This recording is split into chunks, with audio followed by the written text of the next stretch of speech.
Hello everyone, I am Rishabh sir. SC family में आपका स्वागत करता हूँ।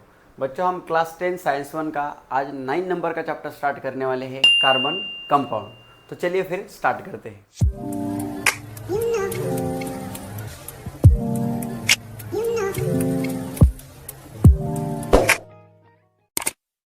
तो कार्बन कंपाउंड स्टार्ट करने के पहले आपको समझना चाहिए कंपाउंड क्या होता है।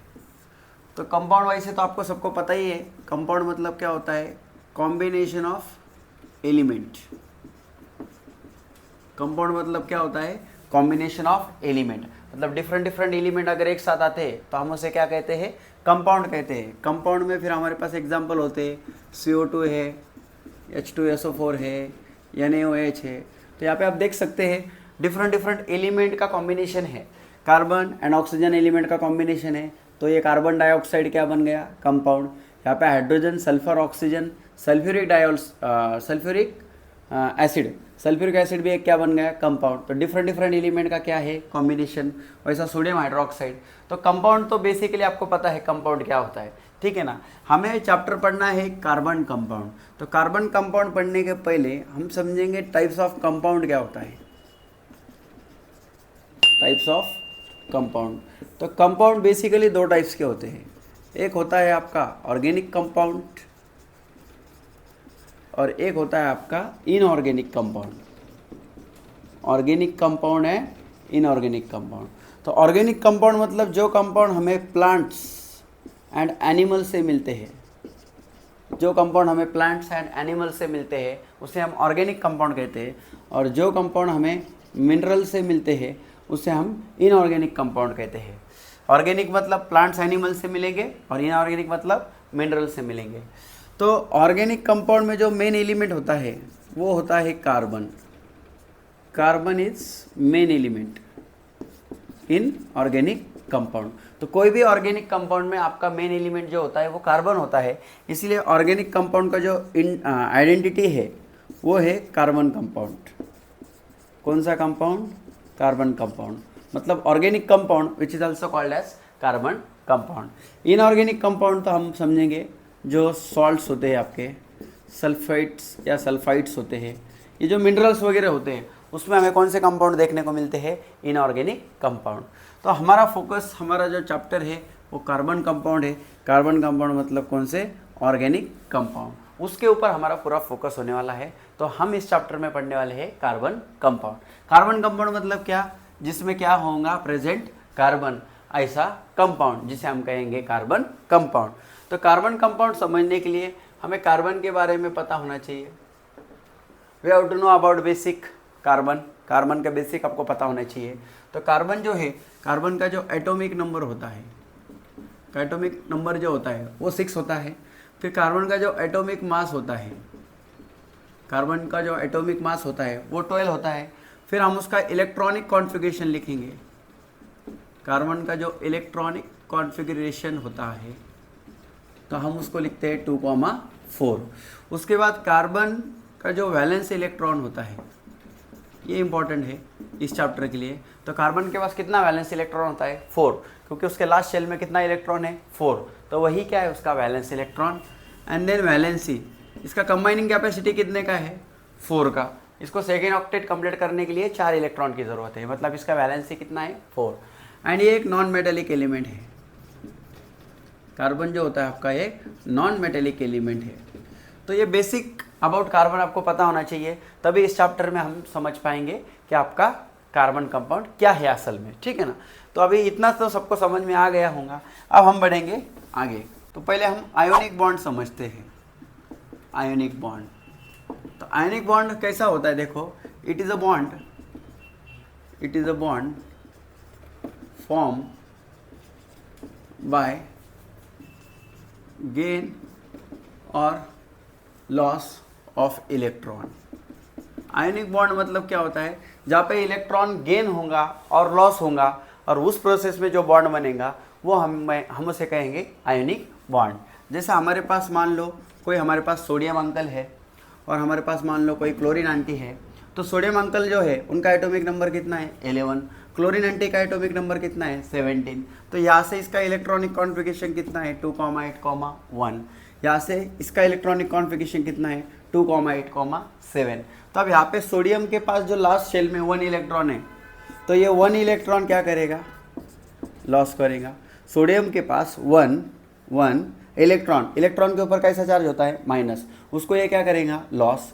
और क्लोरीन के लास्ट शेल में 7 इलेक्ट्रॉन है, तो ये क्या करेगा बेसिकली, ये जो 1 इलेक्ट्रॉन है जो यहाँ से आया है जिसके ऊपर माइनस चार्ज है, उसको क्या करेगा गेन। तो सोडियम ने जब 1 इलेक्ट्रॉन लॉस किया तो सोडियम के ऊपर एक पॉजिटिव चार्ज आ गया। जब सोडियम इलेक्ट्रॉन को लॉस करता है, निगेटिव चार्ज चला गया, जैसे आपके ब्रेन में से निगेटिव थॉट चला गया तो आप पॉजिटिव हो गए, वैसे सोडियम के पास से निगेटिव इलेक्ट्रॉन चला गया तो खुद पॉजिटिव हो गया। इस पॉजिटिव चार्ज को हम कहते हैं कैटायन, इसे हम क्या कहते हैं कैटायन। और क्लोरीन ने वो निगेटिव इलेक्ट्रॉन खुद एक्सेप्ट किया तो क्लोरीन के ऊपर माइनस चार्ज आ गया, और इसे हम क्या कहते हैं अनायन कहते हैं। हम क्या कहते हैं अनायन। अब ये सोडियम अंकर और क्लोरीन एंटी, ये जो है इसके पास प्लस है, इसके पास माइनस है, दोनों एक दूसरे को अट्रैक्ट करेंगे और यहाँ पे बनाएंगे आपका सोडियम क्लोराइड। तो अब ये जो बॉन्ड है दोनों के अंदर, इसे हम कहेंगे आयोनिक बॉन्ड।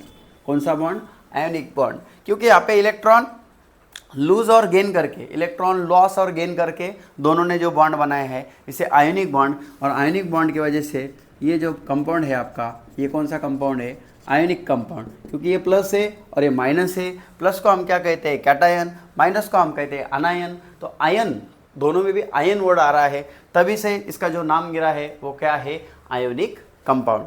तो ये आयोनिक कंपाउंड और ये आयोनिक बॉन्ड, ये जो बॉन्ड होता है बहुत ही स्ट्रॉन्ग बॉन्ड होता है। इनका मेल्टिंग पॉइंट, इसका बॉइलिंग पॉइंट ये वेरी हाई होता है। ये बेसिक चीज़ें हैं, ये आपको आयोनिक कंपाउंड के बारे में और आयोनिक बॉन्ड के बारे में पता होनी चाहिए। अब होता है हमारा कौन सा, कोवैलेंट बॉन्ड। कौन सा bond, covalent bond. Covalent bond मतलब क्या, it is a bond form by sharing of electron. Sharing of electron मतलब ये जो बॉन्ड फॉर्म होने वाला है ये इलेक्ट्रॉन को शेयर करके फॉर्म होने वाला है। तो अभी हमें डिटेल में इस चैप्टर में कोवैलेंट बॉन्ड के बारे में ही पढ़ना है, कार्बन कंपाउंड के बारे में पढ़ना है। तो शेयरिंग ऑफ इलेक्ट्रॉन प्रोसेस कैसे होती है वो मैं आपको आगे बताता हूँ। बट इसके बारे में अगर बता दूँ तो इसका जो ये होता है बॉन्ड होता है कोवैलेंट बॉन्ड, ये वीक होता है। वीक मतलब कैसा, as compare to ionic bond. इसका मेल्टिंग पॉइंट होता है, इसका बॉइलिंग पॉइंट होता है, ये कैसा होता है वेरी लो। कोवैलेंट बॉन्ड मतलब इसमें जो कार्बन कंपाउंड बनेंगे आपके उनमें कोवैलेंट बॉन्ड होता है, और इस वजह से जो आपके कोवैलेंट बॉन्ड वाले जो कंपाउंड है उनका मेल्टिंग पॉइंट, बॉइलिंग पॉइंट कैसा होता है, लो होता है एज कम्पेयर टू आपके आयोनिक कंपाउंड। तो अभी हम आगे बढ़ने वाले हैं। तो अब हम पढ़ते हैं रूट्स ऑफ कार्बन पढ़ते हैं। क्या पढ़ते हैं, रूट्स ऑफ कार्बन। तो कार्बन के बारे में मैंने आपको क्या कहा, उसका एटॉमिक नंबर 6 है, उसका इलेक्ट्रॉनिक कॉन्फ़िगरेशन कितना है 2,4। तो अभी देखो पहले रूट की बात करते हैं। अब मान लो कार्बन ये 4 इलेक्ट्रॉन को क्या करेगा, लॉस करेगा। तो मान लो कार्बन ने पहला इलेक्ट्रॉन जिसके ऊपर माइनस चार्ज होता है उसको क्या किया, लॉस किया। तो कार्बन ने एक इलेक्ट्रॉन को लॉस किया तो उसके ऊपर एक पॉजिटिव चार्ज आ गया। जब इलेक्ट्रॉन लॉस होता है, जिस एलिमेंट ने भी इलेक्ट्रॉन को लॉस किया उसके ऊपर पॉजिटिव चार्ज आता है। तो जैसे ही कार्बन ने एक इलेक्ट्रॉन को लॉस किया उसके ऊपर एक पॉजिटिव चार्ज आया। अब कार्बन को दूसरा इलेक्ट्रॉन को अगर लॉस करना है, दूसरा इलेक्ट्रॉन को लॉस करना है, तो इस कार्बन में से हमको जो सेकेंड वाला इलेक्ट्रॉन लॉस करना है, तो उसके ऊपर जो पॉजिटिव चार्ज फॉर्म हुआ है वो पॉजिटिव चार्ज सेकेंड वाले इलेक्ट्रॉन को क्या करेगा, अट्रैक्ट करके रखेगा। क्योंकि इलेक्ट्रॉन के ऊपर माइनस चार्ज है, कार्बन के ऊपर पॉजिटिव चार्ज आ चुका है, तो दोनों में अट्रैक्शन होगा, इसलिए सेकेंड वाला इलेक्ट्रॉन को लॉस करना आपको थोड़ा सा डिफिकल्ट जाएगा। फिर भी आपने क्या किया, उसको लॉस किया, तो सेकेंड वाला इलेक्ट्रॉन भी लॉस हुआ तो और एक पॉजिटिव चार्ज कार्बन के ऊपर बढ़ गया। अब आपको निकालना है थर्ड इलेक्ट्रॉन। अभी फिर से थर्ड इलेक्ट्रॉन आपको बाहर निकालना है, तो तीसरे वाले इलेक्ट्रॉन को दो पॉजिटिव चार्ज जो कार्बन के ऊपर बन चुके हैं वो फिर से अट्रैक्ट करेंगे। मतलब थर्ड इलेक्ट्रॉन कार्बन को लॉस करना ये थोड़ा सा डिफिकल्ट हो जाएगा। तो हम उसको क्या करेंगे, लॉस तो करेंगे, बट कैसे, बाय गिविंग सम एनर्जी। हम उसको बाहर से कुछ एनर्जी देंगे और तीसरा भी इलेक्ट्रॉन हम क्या करेंगे, लॉस करवाएंगे। इस केस में और एक पॉजिटिव चार्ज फॉर्म हो जाएगा। जितना इलेक्ट्रॉन लॉस होगा उतना पॉजिटिव चार्ज फॉर्म होगा। अब जब लास्ट वाला इलेक्ट्रॉन आपको लॉस करना है तो आप सोच सकते हैं 3 पॉजिटिव चार्ज मिला के लास्ट नंबर के इलेक्ट्रॉन को कितना ज़्यादा फोर्स से अट्रैक्ट करके रखेंगे, मतलब इसको बाहर निकालना ऑलमोस्ट आपके लिए इम्पॉसिबल है। तो ये डिफ़िकल्ट हो जाएगा। क्या हो जाएगा? डिफ़िकल्ट। फिर भी हम वेरी हाई एनर्जी देके हम उसको क्या करेंगे, लॉस करेंगे। तो और एक पॉजिटिव चार्ज यहाँ पे फॉर्म हो जाएगा। तो इस केस में मुझे बताओ कार्बन के ऊपर जो नेट पॉजिटिव चार्ज है ये क्या हो गया, इंक्रीज हो गया। नेट पॉजिटिव चार्ज यहाँ पे क्या हो गया, इंक्रीज हो गया। आप देख रहे हैं जब कार्बन इलेक्ट्रॉन को क्या कर रहा है, लॉस कर रहा है, इस केस में कार्बन के ऊपर का नेट पॉजिटिव चार्ज क्या हो रहा है, इंक्रीज हो रहा है। इसलिए कार्बन ये वाला रूट अप्लाई करने वाला नहीं है, यूज करने वाला नहीं है, फॉलो करने वाला नहीं है। तो हम सेकेंड वाले रूट की तरफ जाते हैं। सेकेंड वाला रूट कितना एटॉमिक नंबर है, 6, 2, 4।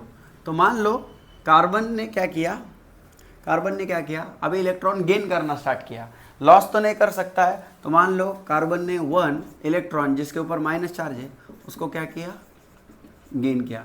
अब कार्बन ने 1 इलेक्ट्रॉन गेन किया, अभी नेगेटिव गेन कर रहा है वो, तो उसके ऊपर माइनस चार्ज आएगा, बरोबर है कि नहीं। तो 1 इलेक्ट्रॉन उसने गेन किया तो कार्बन के ऊपर माइनस चार्ज आ गया। अभी सेकेंड इलेक्ट्रॉन जब कार्बन को गेन करना है, अभी इस कार्बन को इलेक्ट्रॉन को गेन करना है, इलेक्ट्रॉन के ऊपर माइनस चार्ज है और उसके पास ऑलरेडी एक माइनस चार्ज है। अब उसके पास जो माइनस चार्ज है, इस माइनस चार्ज को आने देगा क्या, नहीं आने देगा। दोनों के ऊपर सेम चार्ज है तो दोनों एक दूसरे को क्या करेंगे, रिपेल करेंगे। तो ये गेन कर सकता है क्या, नहीं। बट मान लो अगर गेन कर भी लिया तो उसके ऊपर कितना चार्ज हो गया, अभी 2 नेगेटिव चार्ज आ गया। अभी उसको थर्ड इलेक्ट्रॉन गेन करना है।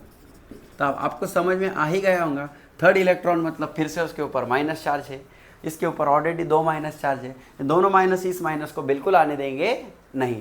हम क्या करेंगे, फिर उसको एनर्जी देंगे। क्या देंगे हम उसको, एनर्जी दे के हम इसको उसमें क्या कर देंगे, गेन करने को लगाएंगे। अब इस केस में कार्बन के ऊपर कितना चार्ज हो गया, 3 नेगेटिव चार्ज हो गया। अब आपको समझ में आ ही गया होगा, लास्ट वाला इलेक्ट्रॉन कार्बन को गेन करना है, या ऑलमोस्ट क्या है, डिफिकल्ट टास्क है। ये वेरी डिफिकल्ट टास्क है क्योंकि 3 नेगेटिव चार्ज एक नेगेटिव चार्ज को बहुत ज़्यादा रिपल्शन करेंगे और कार्बन उस इलेक्ट्रॉन को गेन नहीं कर पाएगा। बट यहाँ जैसा वेरी हाई एनर्जी दिया था, हम यहाँ पे भी क्या देंगे, वेरी हाई एनर्जी। और वेरी हाई एनर्जी देके चौथा इलेक्ट्रॉन भी कार्बन को गेन करने को लगाएंगे। आप देख सकते हो जब कार्बन इलेक्ट्रॉन गेन कर रहा है उस केस में उसके ऊपर जो नेट नेगेटिव चार्ज है वो क्या हो रहा है, इंक्रीज कर रहा है। इस केस में नेट पॉजिटिव चार्ज इंक्रीज कर रहा है, इस केस में नेट नेगेटिव चार्ज इंक्रीज कर रहा है। दोनों केस में आप देख रहे हैं कार्बन के ऊपर चार्ज बढ़ रहा है, कभी पॉजिटिव चार्ज बढ़ रहा है तो कभी नेगेटिव चार्ज बढ़ रहा है। तो ये दोनों भी रूट कार्बन कभी भी फॉलो करता नहीं है। कार्बन इलेक्ट्रॉन को लॉस भी नहीं करता है, कार्बन इलेक्ट्रॉन को गेन भी नहीं करता है। तो तीसरा वाला रूट क्या है, कार्बन इलेक्ट्रॉन को क्या करता है, शेयर करता है। क्या करता है, शेयर करता है। तो इस चैप्टर हमें वही देखना है, कार्बन सिर्फ इलेक्ट्रॉन्स को क्या करेगा, शेयर करेगा, और शेयर करके जो बॉन्ड बनाएगा उसे हम कौन सा बॉन्ड कहते हैं, कोवैलेंट बॉन्ड। मैंने बताया आपको कोवैलेंट बॉन्ड में आगे बताऊंगा। तो यही है आपका कोवैलेंट बॉन्ड जिसमें कार्बन इलेक्ट्रॉन को क्या करता है, शेयर करता है। और कार्बन ही क्यों, बाकी भी एलिमेंट्स है वो भी इलेक्ट्रॉन्स को क्या कर सकते हैं, शेयर कर सकते हैं और क्या बना सकते हैं, कोवैलेंट बॉन्ड।